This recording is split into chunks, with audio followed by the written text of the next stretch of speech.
ॐ अज्ञानतिमिरन्धस्य ज्ञानाञ्जनशलाकया चक्षुरुन्मिलितं येन तस्मै श्रीगुरुवे नमः।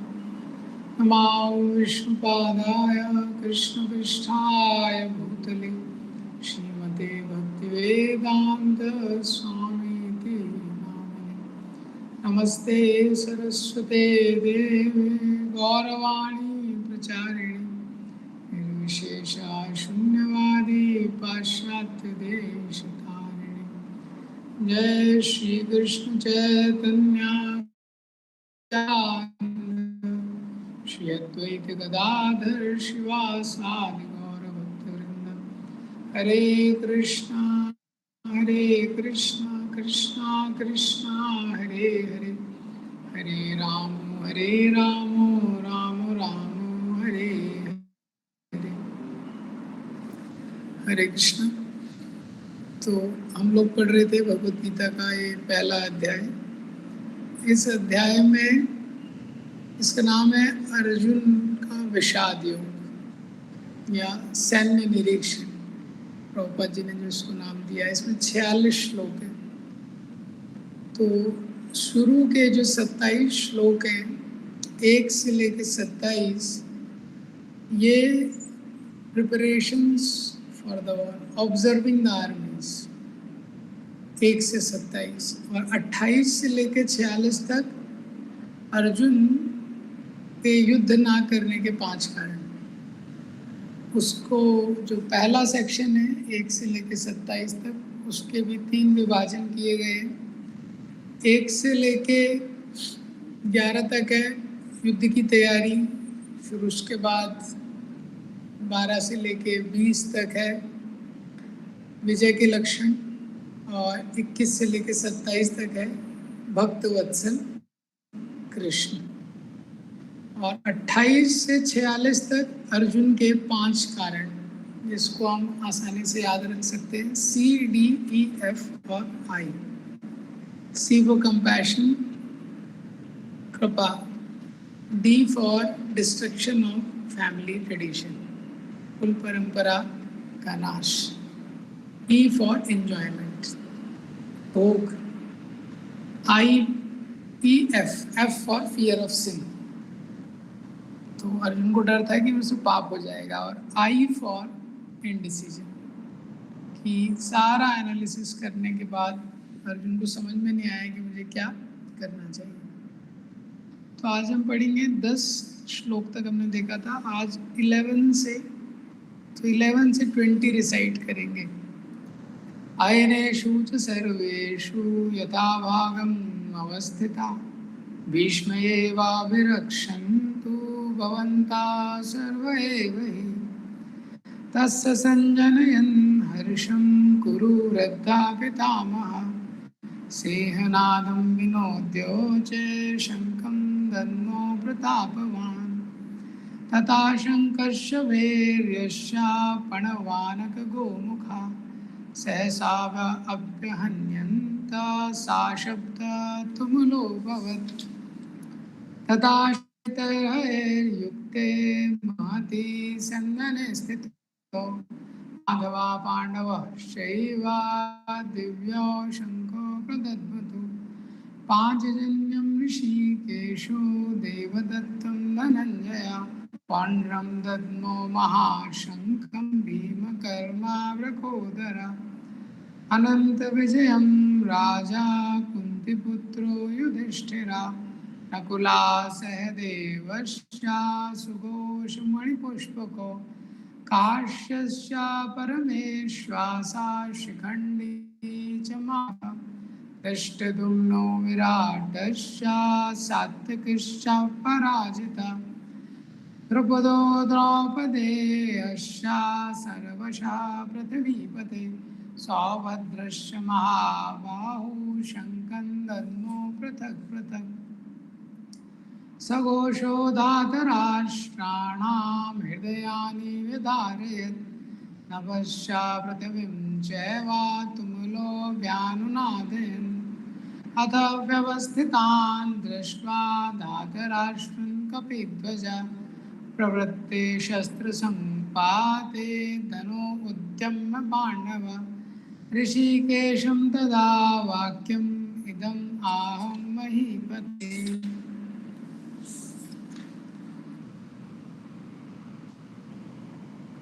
तो कल हमने इसमें 10वें श्लोक तक देखा था। 10वें श्लोक में दुर्योधन इस निष्कर्ष पे आ जाता है कि जो हमारी सेना है ये ज़्यादा शक्तिशाली है, क्योंकि जो हमारी सेना है ये भीष्म के द्वारा रक्षित है।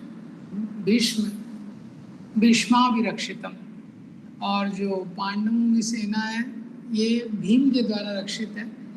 इसीलिए इनकी जो सेना है ये कम शक्तिशाली है। अब ये श्लोक बोलने 11वां श्लोक बोलने के बाद दुर्योधन को लगता है कि भीष्म का मैंने इतना प्रशंसा कर दिया है तो जो बाकी जो महारथी हैं, बाकी जो सोल्जर्स हैं, ये कैजुअल ना हो जाए, ये सतर्क ना हो सकता है, ये इतने सतर्क ना रहे, तो उनको एनकरेज करने के लिए आयनेषु च सर्वेषु यथा भागं नवस्थिता भीष्म एवाभिरक्षन्ता भवन्ता सर्व एव हि।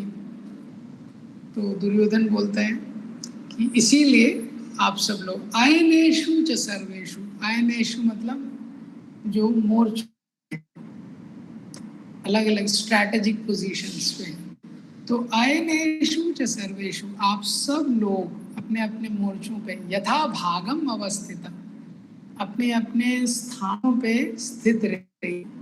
और क्या करना है? भीष्म एवाभिरक्षतु, हाँ, तो भीष्म है, कभी युद्ध में किसी से लड़ेंगे, हाँ, तो हो सकता है दूसरे साइड से कोई अटैक कर दे, इसलिए आप उनको रक्षा प्रदान कीजिए। भवंता सर्व एव ही, भवंता सर्व एव ही, जब दुर्योधन बोल रहे हैं तो सारी दिशाओं में देख रहे हैं, सारे महारथियों की तरफ देख के बोल रहे हैं, आप सब लोगों को, ये भीष्म हमारे कमांडर इन चीफ हैं, इनकी रक्षा करनी है, इस प्रकार से। तो यहाँ से लेके 3 से 11 तक दुर्योधन ने पूरा अपना दिमाग लगा के सारा कैलकुलेशन कर दिया, सब कुछ कर दिया। और इतने बुद्धिमान है दुर्योधन, उन्होंने इन वचनों के द्वारा सारी सेना को मोटिवेट कर दिया, सारे लोगों को भी युद्ध के लिए तैयार कर दिया। तो इस प्रकार से जब हम ये दुर्योधन के बारे में देखते हैं किस प्रकार से उसमें इतना ये कला है, तो एक तरीके से देखने में लगता है तो बहुत एक्सपर्ट पर्सन है, इतनी बुद्धिमानी से इसने कैसे सारे लोगों को एनकरेज कर दिया। लेकिन शास्त्र में ये एक सिद्धांत बताया गया है कि जो कैलिबर है किसी व्यक्ति का, calibre of a person is determined not just by the expertise of speech but by the purity of person's motive. किसी व्यक्ति का जो सामर्थ्य है केवल वाक शक्ति या बोलने की चपलता से नहीं है कि कितना प्रभावशाली ढंग से वो बोल सकता है बस, बट उसके हृदय में क्या भावना है, उसका मोटिव क्या है, उसका उद्देश्य क्या है। तो यहाँ पे दुर्योधन के मोटिव एकदम बेकार है, हाँ, लेकिन स्पीच में वो एकदम एक्सपर्ट है। ये तो चाणक्य पंडित बोलते हैं मणिनाम भूषणम शर्पा किम आशोण भयंकर। जो सर्प होता है, जो सांप, उसके ऊपर कभी कोई मणि होती है, सांप के ऊपर मणि होने के बाद भी सांप उतना ही जहरीला रहता है। इसी तरह अगर किसी का कैरेक्टर या चरित्र पवित्र नहीं है, ये विवेक प्रो को म्यूट कर दीजिए, अगर किसी का चरित्र पवित्र नहीं है तो कितना भी टैलेंट हो, कितना भी एक्सटर्नल स्किल्स हो, वो व्यक्ति क्या है, कभी कंस्ट्रक्टिव काम नहीं कर सकता, इट्स ऑलवेज डेंजरस। तो यहाँ पे ये सेक्शन कंक्लूड हो जाता है। अब इसके बाद तो ये जो तात्पर्य है 11वें श्लोक का, इसमें प्रभुपाद जी ने यही बात एक्सप्लेन की है कि आप लोग ये तात्पर्य ज़रूर से घर पे पढ़ लीजिएगा पढ़ते रहिएगा, जो सेक्शन कवर कर रहे हैं घर पे आप उसका तात्पर्य पढ़ सकते हैं कि कैसे दुर्योधन ने राजनीतिक इतना दिमाग लगा के ये श्लोक बोले हैं यहाँ से 3 से लेके 11 तक। अब 12वें श्लोक में तदा संजन्यन् हर्षं कुरु वृद्धा पितामह सिंहनादं विनोद्योचे शंखं दद्मो प्रतापवान। तस् उसके बाद अब भीष्म पितामह सोचने लगे, बहुत डिस्कशन हो गया, ये लेक्चर की जगह नहीं है तो फाइट की जगह। तस् संजनयन् हर्षम, हर्ष को बढ़ाते हुए, दुर्योधन के हर्ष को बढ़ाते हुए, दुर्योधन को एनकरेज करने के लिए कुरु वृद्धा पितामह, कुरुओं में जो बहुत वृद्ध हैं, एल्डर हैं, पितामह, पितामह भीष्म, सिंह नादम विनोद्योचे, सिंह की तरह, सिंह की जैसे शेर दहाड़ता है वैसे ही उन्होंने शंखम दद्मो प्रतापवान, प्रतापवान भीष्म ने अपना एक शंख बजाया, विनोद्योचे, जिससे दुर्योधन को बहुत हर्ष हुआ। तो यहाँ पे ये बोलने के बाद अब दुर्योधन ने बोलना शुरू किया, तो दुर्योधन को हर्ष देने के लिए भीष्म को पता था कि सामने तो कृष्ण है, विजय नहीं हो सकती है, पर ये शंख बजा के भीष्म इंडिकेट कर रहे हैं I will do my best, मैं अपना बेस्ट दूंगा। और यहाँ पे क्या बोला गया है, भीष्म के लिए 2 एडजेक्टिव यूज करे गए, कुरु वृद्धा प्रतापवान।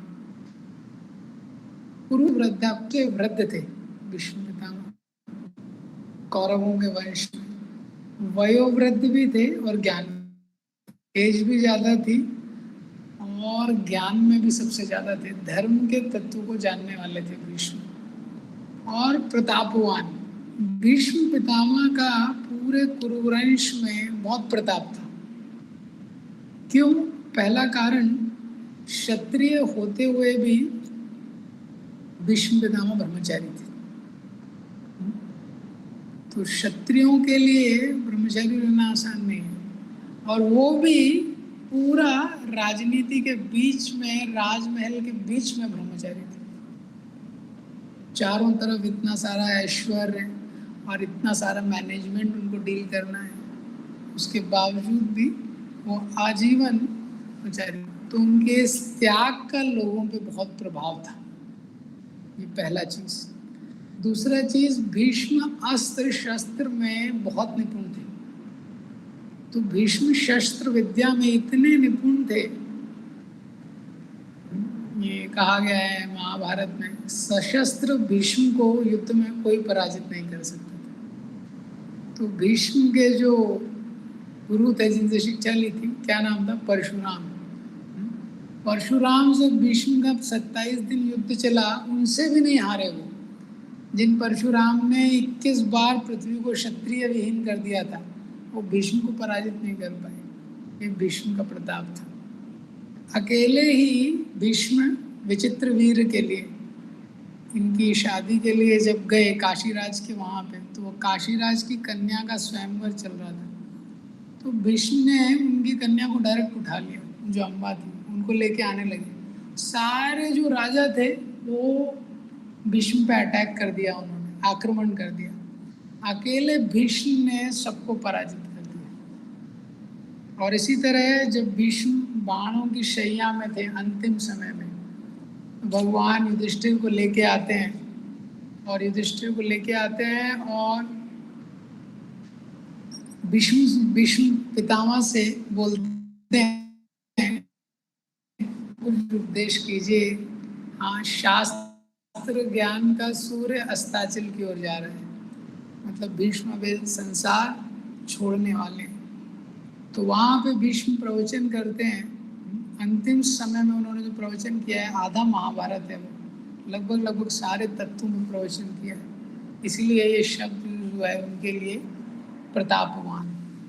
अब जैसे ही भीष्म ने शंख बजाया, तो भीष्म ने शंख युद्ध की शुरुआत के लिए नहीं बजाया था, दुर्योधन को थोड़ा हर्ष देने के लिए बजाया था, लेकिन जैसे ही भीष्म ने शंख बजाया, तदा शंकश्च भैर्यश्च प्रणवानक गोमुखा सहसा सा शब्द तुमुलो भवत्। भीष्म ने जैसे ही शंख बजाया, लाइन लग गई। तथा उसके बाद शंखों की, शंख नगाड़े, पणवानक गोमुखा, हाँ, ढोल मृदंग, पण मीन्स ढोल, अनक मीन्स मृदंग, गोमुखा, सहसा, एक साथ बहुत सारे शंख,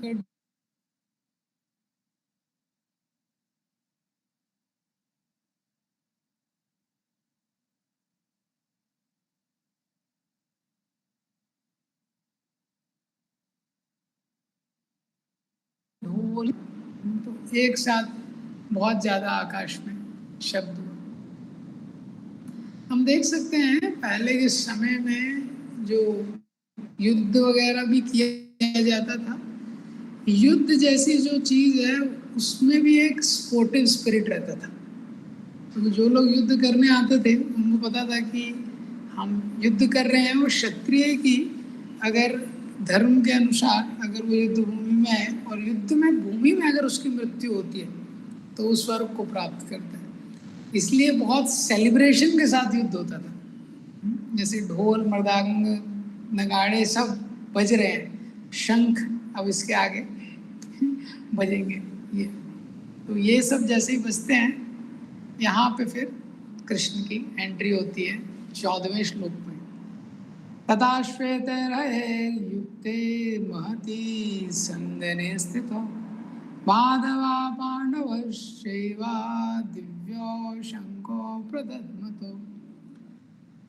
तो तथा श्वेते युक्तो, अब जैसे ये तब सफेद घोड़े, तथा श्वेते, श्वेतों सफेद घोड़ों से युक्त, महती एक महान, स्यंदने रथ, स्यंदने मीन्स रथ, तब सफेद घोड़ों से युक्त एक महान रथ पे स्थित है। कौन स्थित है? माधवा पांडव शैवा, माधवा, माँ मीन्स लक्ष्मी, धम मीन्स पति, लक्ष्मी के जो पति हैं मतलब कृष्ण। पांडवा ये अर्जुन का एक नाम है, 10वें अध्याय में भी आता है, पांडवा नाम धनंजय। कृष्ण और पांडव स्थित है। दिव्य शंखों प्रदद्मतु, वो दिव्य शंख बजाने, दिव्य शंख उन्होंने बजाए। तो भगवान की एंट्री है, तो भगवान की एंट्री बहुत विशेष है। जैसे मूवी में हीरो की एंट्री होती है, तो किसी मूवी में जब हीरो की एंट्री होती है तो कैमरा कैसे आता है? ऐसा नहीं है कि डायरेक्ट हीरो के फेस पे आ गया। तो कैमरा आता है, सबसे पहले हीरो या तो उसकी कार आएगी तो उसकी कार पे कैमरा जाएगा धीरे धीरे धीरे, या तो अगर वो किसी बाइक पे आ रहा है तो उस पे जाएगा, और फिर धीरे धीरे उसके चरण, और धीरे धीरे फिर हीरो का दर्शन होगा। लेकिन इस संसार के हीरो रियल हीरो नहीं है, भगवान रियल हीरो है, इसलिए कैमरा जा रहा है, कैमरा फोकस हो रहा है। तो सबसे पहले घोड़ों पे, तथा श्वेत युक्ते, और घोड़े, घोड़े के बाद वो रथ, और रथ के बाद कैमरा जा रहा है भगवान। तो लेकिन इसमें विशेषता क्या है? जनरली किसी मूवी में कोई हीरो आता है तो या तो खुद वो एक बहुत अमेजिंग बाइक लेके आ रहा है, या तो वो खुद अपनी अपनी एक कार लेके आ रहा है, वहाँ कार लेके आ रहा है, उससे हीरोइन को रेस्क्यू कर रहा है। लेकिन यहाँ पे भगवान कार के ड्राइवर है। तो जब कैमरा जा रहा है मेन हीरो की तरफ, घोड़े हैं, रथ है, और फिर ड्राइवर है जो भगवान है, वो कार के ओनर नहीं। तो हालांकि संसार, भगवान इस संसार को ड्राइव करने वाले हैं, लेकिन भगवत गीता में भगवान ने कैसी एंट्री ली है? एज अ सर्वेंट, अपने भक्त के दास के रूप में। तो चैतन्य महाप्रभु ने ये समझाया है कि में सबसे हाईएस्ट चीज क्या है? गोपिर भर्तुपद कमलयोर दास दास अनुदास, servant of servant of servant. और ये चैतन्य महाप्रभु, यही वही चैतन्य महाप्रभु कृष्ण है, वो खुद डेमोन्स्ट्रेट कर रहे हैं, जो सारे संसार को नियंत्रण करने वाले हैं। कपिल बोलते हैं मद भयात् वाति वातोयम वर्षातिन्द्रो सूर्यस्तप्ति मद भयात्। सूखता है, इंद्र वर्षा करते हैं, मेरे भय से वायु बहती है।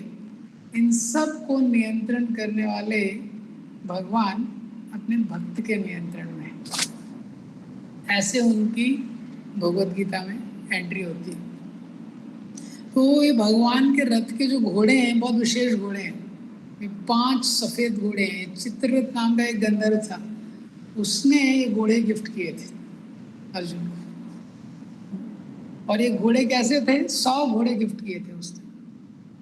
तो इस क्या थी, इनमें से कितने भी घोड़े मारे जाएं काउंट 100 ही रहता था। और उनमें से 5 बेस्ट घोड़े निकाल के अर्जुन ने, उनमें से 5 सफेद घोड़े इस रथ में लगाए थे। और ये जो रथ है ये अग्निदेव ने दिया था। ये रथ प्रभुपाद जी ने कुछ चीजें तात्पर्य में लिखी। अग्निदेव ने रथ दिया था और ये बहुत विशेष रथ था। ये रथ सोने से मड़ा हुआ था, बहुत विशेष इसके व्हील्स थे, पहिए थे। और इस रथ में 9 बैलगाड़ी में जितने अस्त्र शस्त्र आ सकते हैं उतने अस्त्र शस्त्र इसमें आ सकते थे। तो ऐसा ये रथ अर्जुन को दिया गया था। तो ये जो 14th जो परपोर्ट है, तात्पर्य है, बहुत सुंदर तात्पर्य प्रभुपाद जी ने लिखा है। क्योंकि विजय के लक्षण बताना शुरू कर रहे हैं। तात्पर्य में का हेडिंग है श्योर सक्सेस। पहले से, युद्ध से पहले ही भगवान ने एंट्री होते ही इंडिकेट कर दिया कि पांडवों की विजय होगी। रथ दिव्य है, घोड़े दिव्य हैं, शंख दिव्य है, और रथ पे जो सवार हैं वो लोग भी दिव्य। तो इसलिए इसमें लिखा गया है, आप देखेंगे, पांडुपुत्रा येषां पक्षे जनार्दन। जय सदा पांडु के पुत्र जैसों की होती है, क्योंकि भगवान कृष्ण उनके साथ हैं। ये तो भगवान ने दिव्य शंखों को बजा के ये इंडिकेट कर दिया। सब कुछ दिव्य है, पहले से ही इंडिकेट कर दिया कि पांडवों की विजय होगी। अब जैसे ही कृष्ण और अर्जुन आते हैं तो वो दिव्य शंखों को बजाते हैं। पांचजन्यम ऋषिकेशो देवदत्तम धनंजय पौंड्रम दद्मो महाशंखम भीमकर्मोत्तरा। तो नाम दिया गया है पांचजन्यम ऋषिकेशो। भगवान Rishikesh means who control the senses and who directs the senses of his devotee. जो इंद्रियों को नियंत्रण करने वाले हैं और अपने भक्तों की इंद्रियों को दिशा देने वाले, ऐसे जो भगवान हैं उन्होंने शंख बजाया। उसका नाम था पांचजन्यम। धनंजय, जो अर्जुन है, winner of the wealth, Dhananjay, धन को प्राप्त करने वाले अर्जुन, उन्होंने कौन सा शंख बजाया? देवदत्त। पौंड्रम दद्मो महा, पौंड्र नाम का एक महाशंख, उस शंख का साइज भी बड़ा था। भीम कर्मा व्रकोदरा, व्रकोदर है अर्जुन, और भीम, व्रकोदर मतलब भीम के उदर में एक अग्नि रहती थी, व्रक नाम की, जिससे भीम जो भी खाते थे इंस्टेंट डाइजेशन हो जाता था। इसलिए भीम को भूख बनी रहती थी, इसलिए भीम का शेयर भी हमेशा ज़्यादा रहता था। तो जब वनवास में थे पांडव, तो कुंती महारानी भिक्षा के लिए जाती थी, सारे पांडव भिक्षा के लिए जाते थे, जो भी भिक्षा मिलती थी कुंती महारानी को देते थे। तो कुंती महारानी कैसे डिवीजन करती थी? जो भी भिक्षा प्राप्त होती थी, लोग हैं 6, हाँ, तो 50% जाता था भीम के शेयर में, बाकी 50% में बाकी 5 लोग। तो व्रकोदरा, तो उन्होंने महाशंख भीम ने बजाया। तो ये सारे शंख दिव्य हैं। भगवान ने पंचजन, एक एक राक्षस समुद्र में रहा करता था, हाँ, उसका जब वध किया था, उसके पास एक शंख था, उसका ये नाम था पांचजन्य, उससे भगवान ने शंख लिया था उसको मार के। ऐसे ही जब अर्जुन निवट कवच नाम के राक्षसों का वध करने के लिए स्वर्ग गए थे, स्वर्ग में जाके निवट कवच नाम के हजारों राक्षस थे, पर देवता भी इनको परास्त नहीं कर पा रहे थे। तो जब अर्जुन ने इंद्र की मदद की, तो देवदत्त नाम का ये शंख इंद्र ने अर्जुन को गिफ्ट किया था, तो वो अर्जुन ने बजाया। और यहाँ पे भीम कर्मा व्रकोदरा, ये भीम कर्मा, व्रकोदर भीम के लिए यूज किया गया है वर्ड, और भीम कर्मा मतलब बहुत हरकुलियन टास्क करने वाले। तो भीम क्या है, बहुत पहले से ही फेमस थे, तो बहुत बड़े बड़े इन्होंने कार्य किए। हिडिम्बासुर, बकासुर, जटासुर, जरासंध, कीचक, ये 5-6 बड़े बड़े चैंपियंस का वध भीम ने युद्ध के पहले ही कर दिया था। युद्ध के पहले इनको मारा हुआ है भीम ने। तो जरासंध भी को कोई हरा नहीं सकता था, उनका मृत्यु किया था। और जब विराट के राज्य में थे, तो जो कीचक थे, कीचक बहुत शक्तिशाली थे, तो तब पांडव अज्ञातवास में थे, इनकॉग्निटो में, कोई जानता नहीं था कहाँ। जब कीचक का वध हुआ, तो जिस तरीके से वध हुआ, सब लोगों ने अंदाजा लगा लिया कि भीम ने किया होगा। उससे दुर्योधन को अंदाजा लग गया कि शायद पांडव यही हैं। तो भीम क्या है, बहुत हरकुलियन टास्क करने वाले थे। तो भीम कर्मा व्रकोदरा, तो इन सब लोगों ने ये सब महान शंख बजाए। और ये तात्पर्य है, इसमें 2 पैराग्राफ हैं। प्रभुपाद जी ने ऋषिकेश, पहले पैराग्राफ में ऋषिकेश शब्द की व्याख्या की, दूसरे पैराग्राफ में धनंजय की व्याख्या की। तो ऋषिकेश मतलब जो इंद्रियों के स्वामी हैं,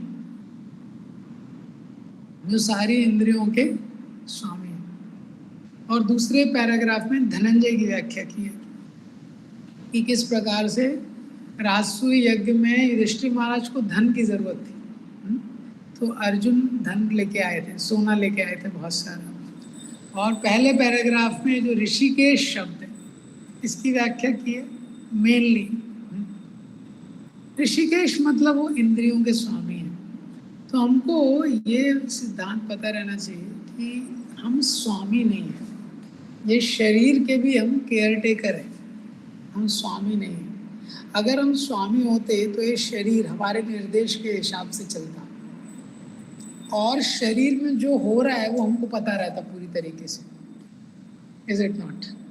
लेकिन ये दोनों चीज़ें नहीं होती हैं। तो ना तो ये हमारे डायरेक्शन से चलता है, शरीर हमारे डायरेक्शन से चलता है, हमारे डायरेक्शन से नहीं चलता है। जब इसको नींद आती है हमको सोना पड़ता है, इसको भूख आती है हमको इसको खिलाना पड़ता है। ये हमारे निर्देश से नहीं चलता है, तो हमारे नियंत्रण में नहीं है। और दूसरा, इसमें क्या हो रहा है ये भी हमको नहीं पता है। तो मेडिकल फील्ड में आप देखेंगे बालों से लेके पंजे तक हर पार्ट के लिए स्पेशलिस्ट है।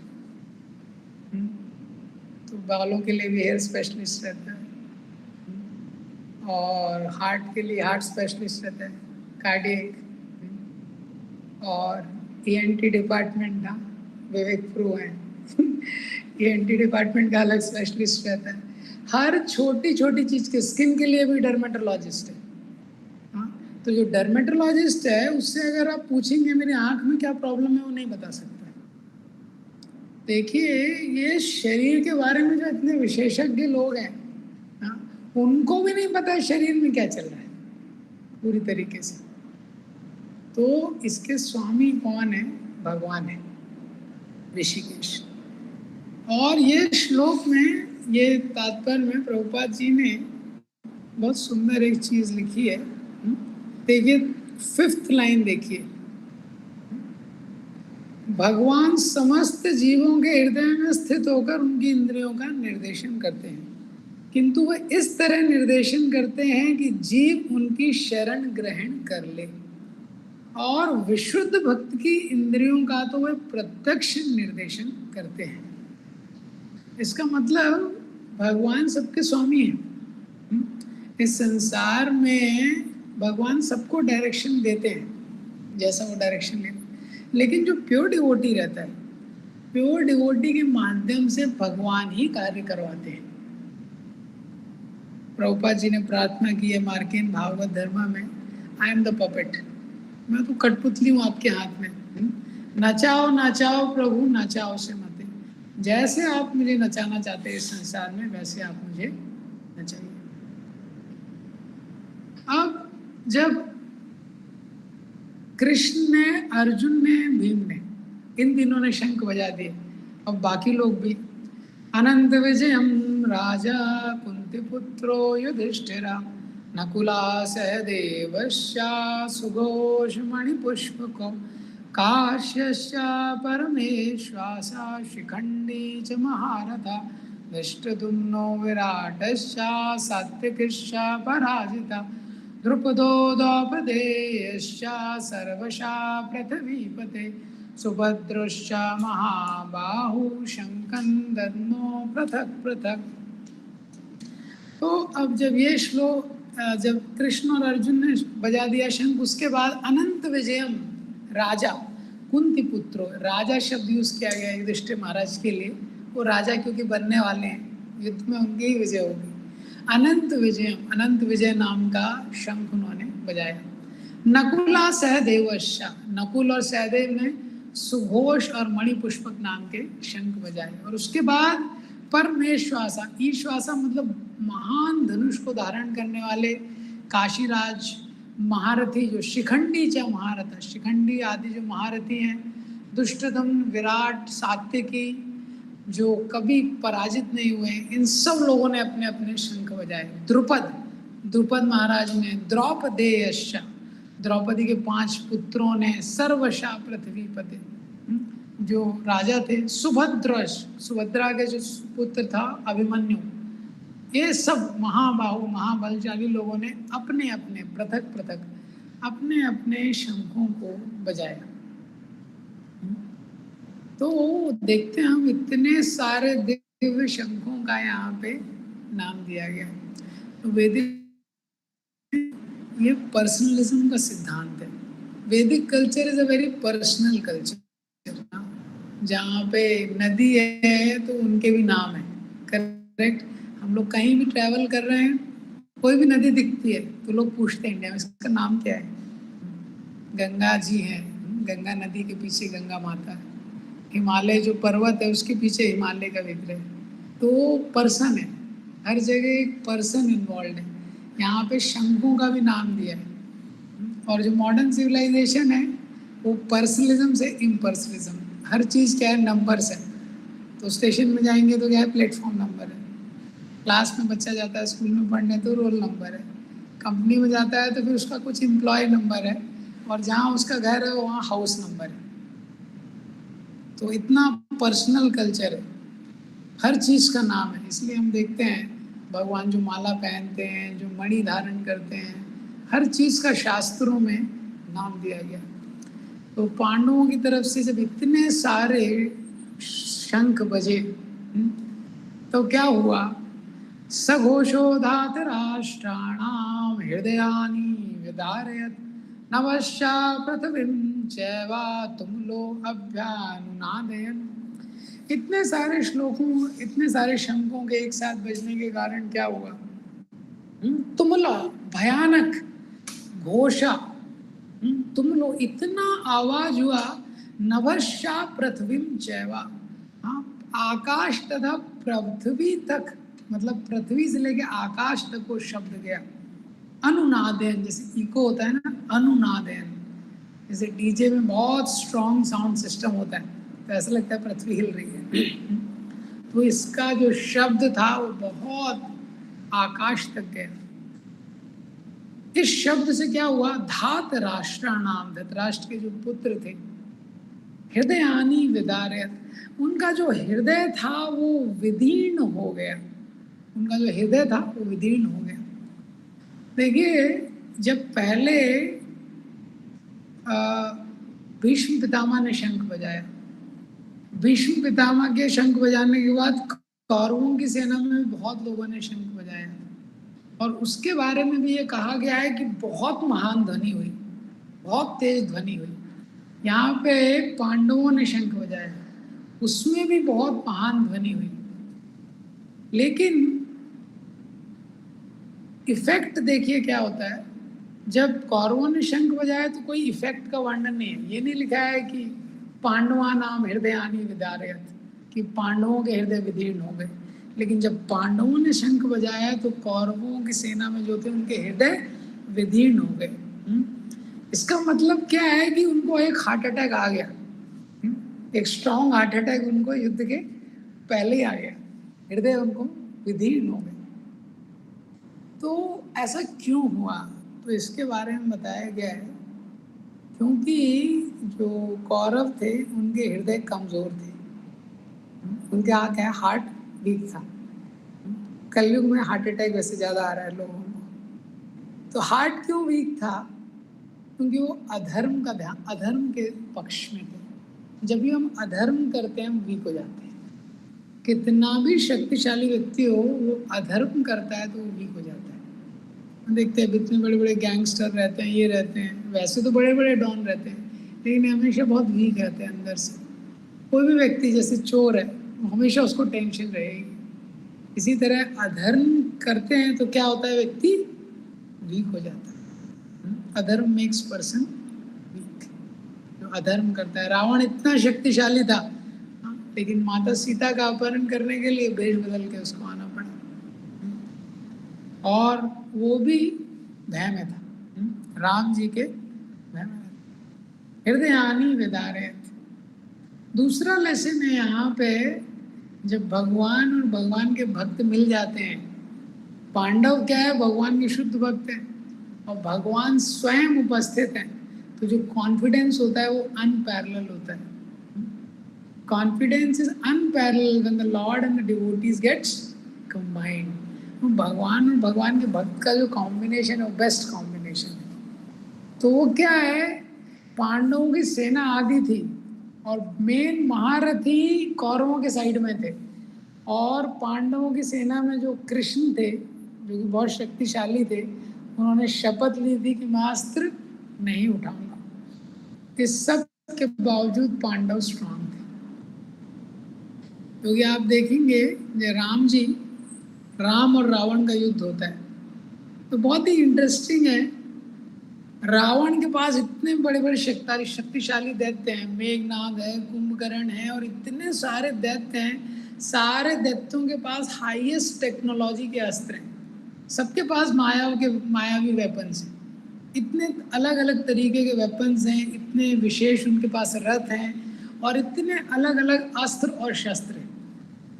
और प्रभु राम की सेना में क्या है, राम और लक्ष्मण ये दो लोग हैं, बाकी सब वानर हैं।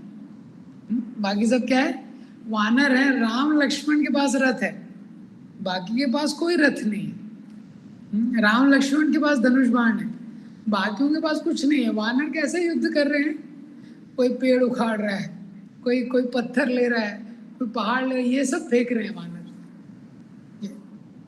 इतना सब कुछ होने के बाद भी आप देखते हैं कि रावण की सबसे सोफिस्टिकेटेड आर्मी को उन्होंने हरा दिया। अगर सपोज इंडिया का अमेरिका के साथ युद्ध होता है और अमेरिका के पास बेस्ट टेक्नोलॉजी है, और इंडिया वाले अगर पत्थर उठा के ब्रांचेस वगैरह पेड़ उठा के युद्ध करने लगे तो क्या हालत होगी। वहाँ से वो एटॉमिक बॉम्ब ड्रॉप कर रहा है। तो महाराज लेक्चर में बोलते हैं वो सारे वानर प्रभु राम की शरण में थे, और भगवान राम का नाम लेके इतनी उनमें शक्ति आ गई थी कि रावण की सेना को हरा दी। तो अगर इंडिया वाले भी अगर भगवान राम का नाम लेंगे तो हरा सकते हैं बिना सोफिस्टिकेटेड वेपन्स के। तो ये यहाँ पे बताया गया है कि पांडवास थे। प्रभुपाद जी तात्पर्य में लिखते हैं, आप देखेंगे इस तात्पर्य में यही एक्सप्लेन कर रहे हैं कि जो पांडव थे वो निर्भय थे, फियरलेस। जो कौरव थे वो फियरफुल थे। पांडवों की सेना कम थी लेकिन उसकी शक्ति ज़्यादा थी, कौरवों की सेना ज़्यादा थी, उनकी शक्ति कम थी। क्यों? क्योंकि कौरवों की सेना में डिवीजन था। क्योंकि भीष्म जो मेन कमांडर है उनका हृदय पांडवों के लिए है। द्रोणाचार्य के फेवरेट शिष्य अर्जुन है, लेकिन पांडवों की सेना में यूनिटी थी और पांडव फियरलेस थे। तो प्रभुपाद जी लिखते हैं कि जो भक्त होता है वो फियरलेस होता है। तो फियरलेस कैसे होता है, निर्भय कैसे होता है? ऐसा नहीं है कि भक्तों को कोई भय नहीं होता है। कोई किसी को बीमारी हो गई, ट्रेजेडी हो गई, कलामिटी हो, उसका भय हो जाता है। और कई बार आप देखेंगे तमोगुण में भी व्यक्ति निर्भय रहता है। जैसे किसी ने शराब पी हुई है, वो रोड के बीच में घूम रहा है। किसी ने भी शराब पी है तो वो क्या है, रोड के बीच में घूम रहा है, तो वो निर्भय है। तो वो क्या है, फियरलेसनेस इन इग्नोरेंस। और दूसरा व्यक्ति जो भौतिक संसार पे आश्रित रहता है वो फियरफुल रहता है, क्योंकि उसको भोग करना है और उसको लगता है कि अगर ये संपत्ति चली गई तो मैं कैसे भोग करूंगा, ये व्यक्ति चला गया तो मैं कैसे एंजॉय करूंगा, पैसा चला गया तो मैं कैसे एंजॉय करूंगा। तो फियरलेसनेस इन नॉलेज, इसका मतलब क्या है कि भक्त के जीवन में भी हो सकता है कोई भय हो किसी चीज से, लेकिन क्योंकि उसने भगवान का आश्रय लिया है, उसको पता है भगवान के सामने जो भय है या जो समस्या है ये बहुत नगण्य है, बहुत इनसिग्निफिकेंट है। उदाहरण दिया है, जैसे आप रात में चल रहे हैं, एकदम अंधेरी रात है, आप उसमें रोड पे कहीं जा रहे हैं, आपको कहीं जाना पड़ रहा है, और सामने से आप देखते हैं बहुत स्ट्रॉन्ग पावरफुल एकदम लंबा चौड़ा कोई व्यक्ति आ रहा है, एकदम WWF रेसलिंग वाला। हाँ, और आपके पास कुछ वैल्यूएबल चीज़ है, पैसा है, कुछ है, तो उसको देख के आप डर जाएंगे पहले। अरे एक तो इतना रात है और ये आ रहा है, कुछ छीन ना ले। लेकिन उसी समय दूसरे साइड से उसी रोड पे आप देखते हैं कि पूरा एक स्ट्रॉन्ग पुलिसमैन आ रहा है, एक बड़ी गन लेके चल रहा है वो, तो उसको देखते ही क्या हो जाएंगे आप, फियरलेस हो जाएंगे। करेक्ट। इसी तरह से जीवन में, भक्तों के जीवन में भी हो सकता है कुछ भय है, लेकिन जब वो भगवान की ओर देखते हैं तो भगवान का आश्रय लेते हैं तो वो क्या हो जाते हैं, फियरलेस हो जाते हैं। इसलिए पांडव यहाँ पे फियरलेस है। अब इसके आगे का कल करेंगे। ग्रंथराज श्रीमद् भगवद गीता की, श्रील प्रभुपाद की।